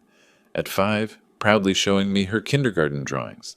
At 6, caught in the crossfire of adult stupidity and greed. Chloe, listen to me. None of this is your fault, not one bit. The grown-ups made mistakes, but I'm still your grandpa, and I still love you. Really? Really. And I want to see you too. When? Hope flooded her voice. When can you come? I looked around my house on Sunset Drive, the fortress I'd successfully defended, the empty rooms, the victory that tasted like defeat. Soon, sweetheart. Very soon, I promise. After Chloe hung up, I sat in darkness and thought about costs. David had tried to steal $2.8 million. In response, I'd taken his job, his marriage, his reputation, his future, and inadvertently his daughter's sense of security. The scales weren't balanced, they were shattered. Gerald appeared at my door the next morning. "You look different." "Different how?" "Like you've decided something." He studied me carefully. "Good different or bad different?" "I don't know yet." I grabbed my keys. "But I need to drive to Orlando. See my granddaughter." "What about David? What about him?" "You going to talk to him? Offer a truce?" I considered this. David was broken, probably beyond repair. Our relationship was damaged in ways that might never heal. But Chloe was innocent, and somewhere in my crusade for justice, I'd forgotten that not every casualty was justified. "I don't know," I admitted, "but I can't keep punishing her for her parents' sins. That's not justice. That's just cruelty." Gerald smiled. "Now you're thinking clearly." "Am I? I destroyed my son, Gerald. Completely. Maybe permanently. That's not something you come back from." "Maybe not. But you can stop making it worse." Gerald gripped my shoulder. "Justice was protecting yourself. Everything after that was revenge. The question is whether you're ready to stop." I thought about David's voicemail, the brokenness in his voice, the admission of guilt and acceptance of consequences. I thought about Jessica, blacklisted from employment, living with her parents at 37. I thought about Chloe, who just wanted her grandfather back. I protected what was mine, I said quietly, but in the process I lost what mattered. So what now? Now I try to figure out if anything can be salvaged. I walk toward my truck, starting with my granddaughter. The rest, I don't know. Maybe some things can't be fixed. Gerald watched me pull out of the driveway. "Milton." I stopped, rolled down the window. "Revenge is easy. Forgiveness is hard. But only one of them lets you sleep at night." The drive to Orlando took 90 minutes. I spent every minute wondering if I'd pushed too far, if justice had turned into something uglier, if winning meant anything when it cost you everyone you loved. Patricia answered the door. "She's been waiting by the window for an hour, wouldn't eat breakfast. Is David—" "David doesn't know you're coming. Jessica called him yesterday, told him she thought you and Chloe should reconnect. He didn't object. I think he's too broken to fight anything anymore." Before I could respond, small footsteps thundered down the hallway. "Grandpa!" Chloe crashed into my legs with the full force of a 6-year-old who'd missed someone desperately. I picked her up, felt her arms wrap around my neck, and for the first time in months, something in my chest loosened. "I missed you so much," she whispered into my shoulder. "I missed you too, sweetheart." She pulled back, looked at my face with serious eyes. "Are you going to go away again?" I thought about my empty house, my complete victory, the hollow triumph that had left me alone with my righteousness. "No, Chloe, I'm not going anywhere." The afternoon passed in a blur of coloring books and stories. Chloe showed me her room, her toys, her school projects.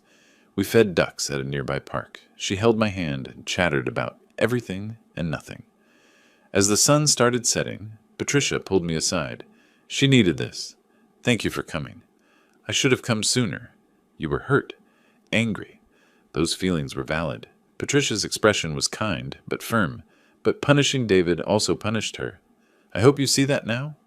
I did. Too clearly. On the drive home, I called Lawrence. "The civil suit against David and Jessica. What would it take to settle?" "Milton, I want to know my options. Can we reduce the judgment?" Lawrence was quiet. "Yes. But why?" "Because my granddaughter shouldn't have to grow up knowing her grandfather destroyed her parents completely. There's a difference between justice and annihilation. I'm learning that difference about 6 months too late." "What are you proposing?" "I don't know yet. But the war needs to end, before there's nothing left to salvage."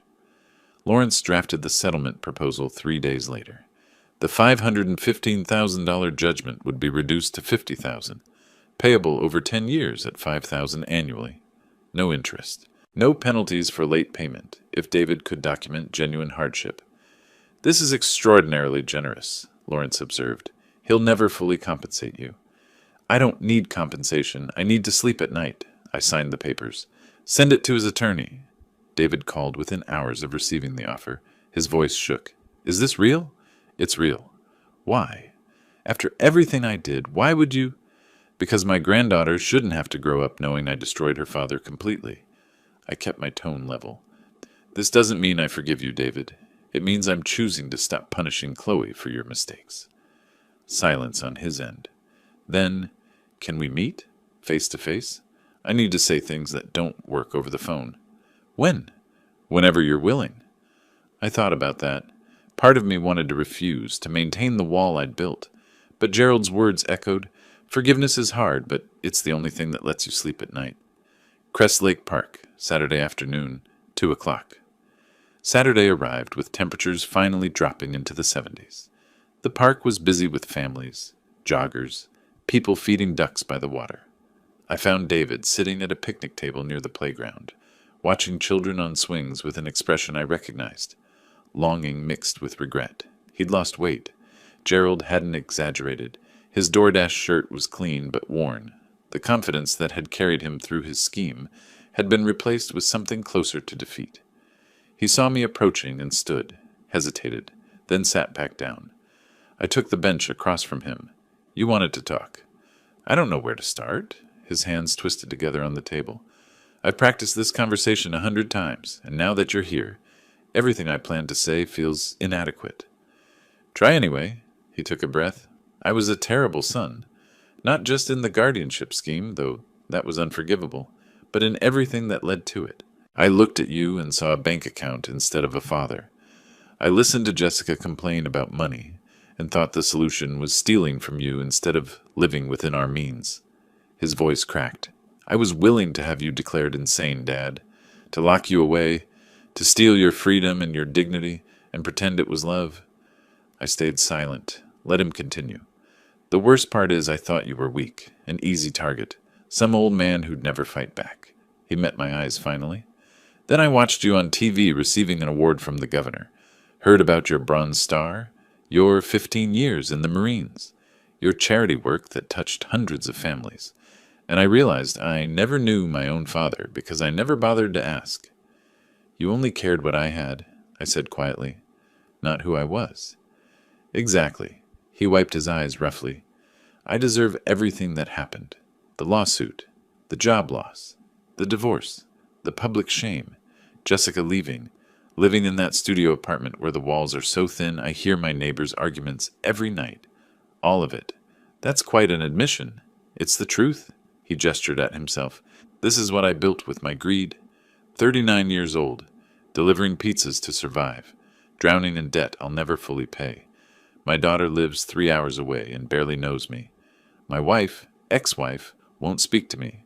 The town I grew up in treats me like a criminal." "You were a criminal." "I was." He didn't argue.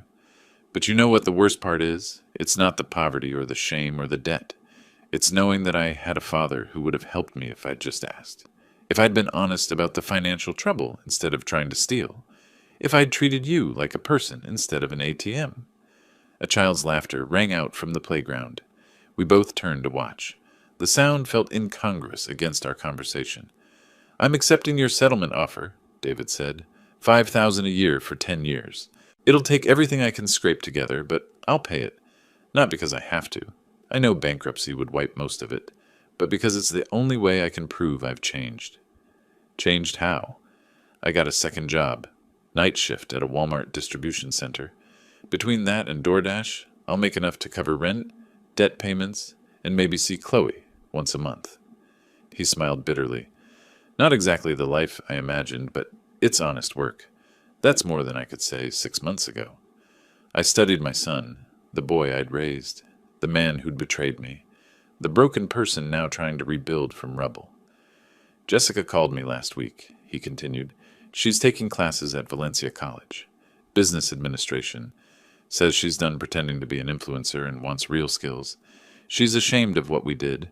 Won't even visit Clearwater because she can't face people. She should be ashamed. We both should." David leaned forward. "Dad, I'm not asking for forgiveness. I don't deserve that. I'm not asking you to forget what I did or pretend it didn't happen. I just need you to know. I understand now. I understand what I tried to take from you. And I'm sorry. Truly, completely, devastatingly sorry." The apology hung in the air between us. No excuses, no blame shifting, just acknowledgement and remorse. "I'm sorry too," I said finally. His head jerked up. What? I'm sorry, I didn't stop at protecting myself. You tried to destroy me, and I responded by destroying you. That was justice up to a point. After that point, it became revenge. I kept pushing until there was nothing left of you. You deserved consequences. Prison, probably. Definitely public exposure and financial penalties. I cut him off. But I made sure you lost everything. Your marriage, your job, your reputation, your connection with your daughter. Some of that was inevitable. Some of it was me being thorough. You were protecting yourself. I was annihilating you. There's a difference. I watched the ducks paddling near the shore. Gerald asked me if I was doing okay with all this. I kept saying I was fine, but I wasn't. Victory felt like ashes because somewhere in my crusade for justice, I forgot that you were still my son. David's shoulders shook. He covered his face with his hands. I won't forget what you did, I continued. I can't. Trust doesn't come back easily. Maybe it never comes back fully, but I can stop making your life harder. I can reduce the debt to something manageable. I can let you rebuild. Why? His voice was muffled by his hands. Because Chloe asked me why I don't love her anymore. Because she thinks your mistakes are her fault. Because I'd rather be her grandfather than your executioner. He lowered his hands. Tears streaked his face. I don't know how to make this right. You don't. Not completely. Some things can't be fixed. I stood. But you can stop making it worse. Pay the $50,000 over 10 years. Be honest. Work hard. Be a better father to Chloe than you were a son to me. I will, I promise. Don't promise me. Prove it. I started to walk away, then turned back. David, one more thing. Yeah? The next time you're in Clearwater to see Chloe, you can come by the house. Not to visit. Not to rebuild what we had. Just to pick up some things I've been holding for you. Baby pictures. Your mother's jewelry she wanted you to have. Things that belong to you. His expression crumbled. Dad, don't read more into it than it is. I'm not offering reconciliation. I'm offering basic decency. I paused. But maybe someday, if you prove you've really changed, we can try for more. Someday, not today. I left him at that picnic table, crying quietly while children played nearby. Gerald found me on my porch that evening. How'd it go? He apologized. Meant it, I think. I sipped my coffee. Jessica's taking college classes. David's working 2 jobs. They're trying to rebuild from nothing? You reduced the judgment to $50,000, payable over 10 years. Gerald nodded slowly. That's mercy, Milton. Not weakness. Mercy. Maybe. Or maybe I'm just tired of being angry. I watched the sunset paint Clearwater pink. I won everything, Gerald. Protected my assets. Exposed the fraud. Destroyed their reputations. Made them pay. But winning didn't feel how I expected. How did you expect it to feel? Satisfying. Instead, it just felt empty. I set down my coffee. I spent 6 months proving I wasn't weak, wasn't stupid, wasn't an easy target. But in the process, I lost my family. That's not victory. That's just different kind of loss. So what now? Now I try to figure out what comes after revenge. Lawrence tells me Dennis Fowler's serving 18 months in federal prison for the guardianship schemes. Dr. Curtis got 5 years for Medicare fraud. The people who tried to destroy me are facing consequences. And David? David's paying his debt. Slowly. Painfully. But honestly, I paused. He'll never be the son I thought I raised. But maybe he can be someone better than the person he became. Time will tell. 3 weeks later, David made his first payment, $5,000, transferred from an account that probably had exactly $5,012 in it. The payment confirmation came with a note. First of 10. I won't miss one. David. Chloe visited me at the end of September. We spent the afternoon at the beach, building sandcastles, collecting shells, eating ice cream that melted faster than we could finish it. She held my hand and talked about school, about her friends, about nothing important, and everything that mattered. Daddy said you're friends again, she mentioned casually while searching for sand dollars. We're working on it, sweetheart. That's good. I like it when people work on things instead of giving up. She found a perfect sand dollar and showed me triumphantly. See? Sometimes broken things can be fixed if you're careful. Out of the mouths of 6-year-olds, Jessica never called to apologize. I didn't expect her to. Gerald reported seeing her at Valencia College's website. She'd made the dean's list, building a new life in Orlando. That was probably for the best. The house on Sunset Drive felt less empty as October arrived. Gerald came by regularly. Lawrence stopped treating our meetings like war councils and started treating them like friendly check-ins. I started volunteering at the community center, teaching basic financial literacy to young families. Turned out I had skills beyond just protecting assets. Who knew? David sent a photo in early October, him and Chloe at a pumpkin patch, both smiling. He looked healthier. She looked happy. The caption read, "Thank you for letting me try to be better." I saved the photo, didn't respond. Some things didn't need words. One evening in late October, I sat on my porch and thought about the past year, the betrayal, the battle, the victory that felt like defeat until I understood that revenge and justice weren't the same thing. I'd protected everything I owned, proven I wasn't weak, made them understand that underestimating the old man was a fatal mistake. But the real victory wasn't the money or the court judgments or the public vindication. The real victory was deciding to stop fighting before there was nothing left to save. Gerald joined me, bringing oranges from his tree. "You look peaceful." I feel closer to it than I did 6 months ago. What changed? I realized that being right doesn't always mean being happy, and being strong doesn't always mean being unforgiving. I took an orange. David betrayed me. Jessica enabled it. They deserved consequences, but Chloe deserved a grandfather. And I deserved peace more than I deserved revenge. Took you long enough to figure that out. Better late than never. The sun set over Clearwater Bay, painting the sky in colors that no longer reminded me of blood. Just beauty. Just another day ending, another day beginning. I'd won the war, but more importantly, I'd stopped fighting before victory cost me everything that actually mattered. That was the lesson David never learned until it was too late. Some battles aren't worth winning if you lose yourself in the process. Me? I learned it just in time, and that made all the difference. If you liked this story, please like this video, subscribe to the channel, and share your impressions of this story in the comments. To listen to the next story, click on the box on the left. Thank you for watching.